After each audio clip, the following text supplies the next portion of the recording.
जय हिंद दोस्तों, स्वागत है आपका आज के इस वीडियो में। आज के इस वीडियो में बात करने वाले हम थर्ड एंग्लो मैसूर वॉर के बारे में। इस वीडियो में हम देखेंगे कि किस तरह से थर्ड एंग्लो मैसूर वॉर की शुरुआत हुई, इसके पीछे रीज़न क्या थे, इसके विजेता कौन हुआ और इसके बाद इस युद्ध का इम्पैक्ट इंडिया के ऊपर क्या पड़ा। ये सारी चीज़ें हैं जो कि हम इस वीडियो में देखने वाले, तो इस वीडियो में अंत तक बने रहिएगा। चलिए इस वीडियो को कंटिन्यू करते हैं। सबसे पहले हम बैकग्राउंड के बारे में जान लेते हैं। बैकग्राउंड के बारे में जानने से पहले थर्ड एंग्लो मैसूर वॉर 1790 से लेकर के 1792 के बीच हुआ था। ठीक है, अब हम बैकग्राउंड की बात करते हैं। 1788 ईस्वी में अंग्रेज़ों ने दोबारा से छल कपट करना शुरू कर दिया।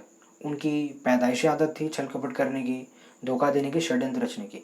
ये सारी चीज़ें उनके अंदर पहले से ही, ये सारे गुण उनके अंदर ऑलरेडी पहले से ही थे। तो उन्होंने छल कपट करना शुरू कर दिया और क्या किया, दोबारा से निज़ाम के कंधे पर बंदूक रख के उन्होंने गोली मारनी शुरू कर दी। इसमें क्या किया, उन्होंने निज़ाम को बकरा बनाया।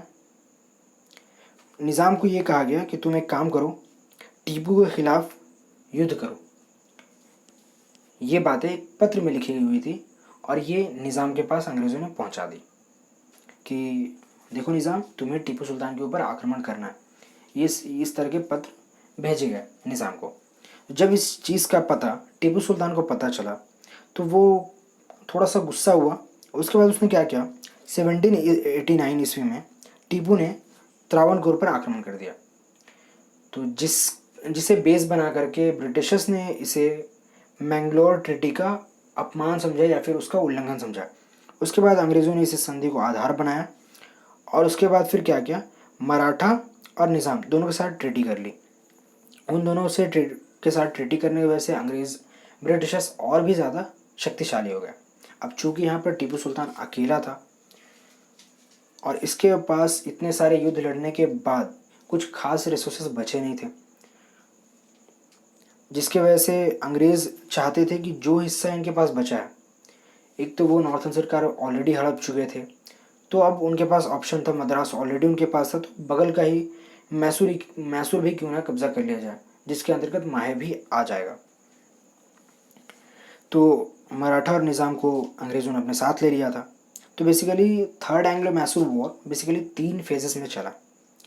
पहले फेज़ में जो की स्टार्टिंग थी दिसंबर 1790 ईस्वी में तक ये युद्ध चला, मीडो वर्सेस टीपू सुल्तान। इसमें किसी को कुछ खास सफलता नहीं हुई, कोई भी कुछ खास कंक्लूजन निकल कर नहीं आया।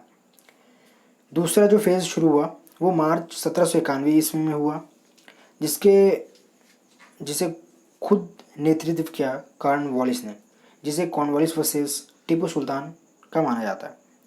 इसमें उन्होंने क्या किया, वेल्लोर और अम्बुर दोनों के ऊपर अंग्रेज़ों का कब्जा हो गया और इससे पहले कि वो श्रीरंगपट्टनम के ऊपर आगे बढ़ते, उस वक्त रेनी सीजन शुरू हो गया, जिसके वजह से उन्हें वापस लौटना पड़ा।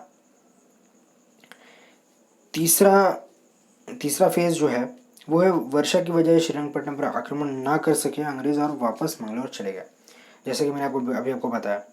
अब जो तीसरा फेज़ है वो 1791 ईस्वी में टीपू ने तमिलनाडु के एक शहर कोयम्बटूर पर अधिकार कर लिया। ठीक है, तो ये 3 फेजेस तो हमने देख लिया। अब उसके बाद क्या हुआ, यहाँ पर होता है अंतिम वॉर, और इसमें ना मतलब घमासान युद्ध। अंग्रेज़ों की तरफ से जो साथ देने के लिए कॉर्नवालिस के थे, मीडो, स्टुअर्ट, मैक्सवेल और हंटर जैसे सेनापति या फिर सैन्य अधिकारी आप कह सकते हैं, इस तरह के धुरंधर थे कॉर्नवालिस की हेल्प करने के लिए। जबकि दूसरी तरफ मैसूर अकेला खड़ा था।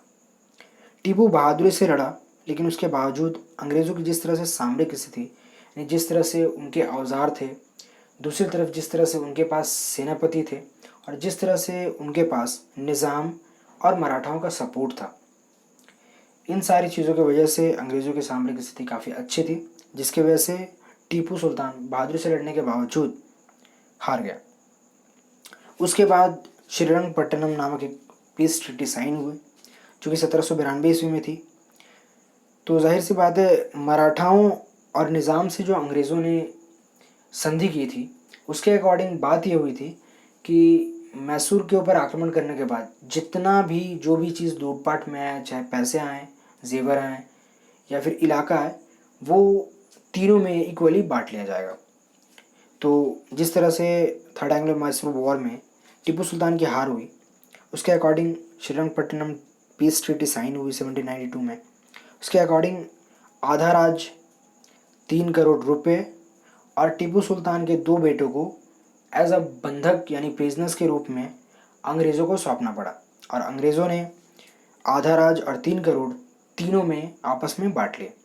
और इस तरह से एक अपमानजनक संधि करने के बाद टीपू सुल्तान को वापस से मैसूर लौटना पड़ा। और ये कोई ऐसी वैसी ट्रीटी नहीं थी, बिल्कुल भी अपमानजनक थी, खास करके उस शासक के लिए जिसका कहना ये था कि बेशक एक ही दिन जियो लेकिन शेर की तरह, 100 साल भेड़ बकरियों की तरह जीने से अच्छा है एक दिन शेर के जैसा जिया जाए। तो आज के इस वीडियो में बस इतना ही था। अगर वीडियो आपको अच्छा लगा हो तो प्लीज़ लाइक करें, कमेंट करें, दोस्तों के साथ शेयर करें, और अगर आप इस चैनल पर नए हैं तो प्लीज़ चैनल को सब्सक्राइब जरूर कर लें। तब तक के लिए जय हिंद, वंदे मातरम।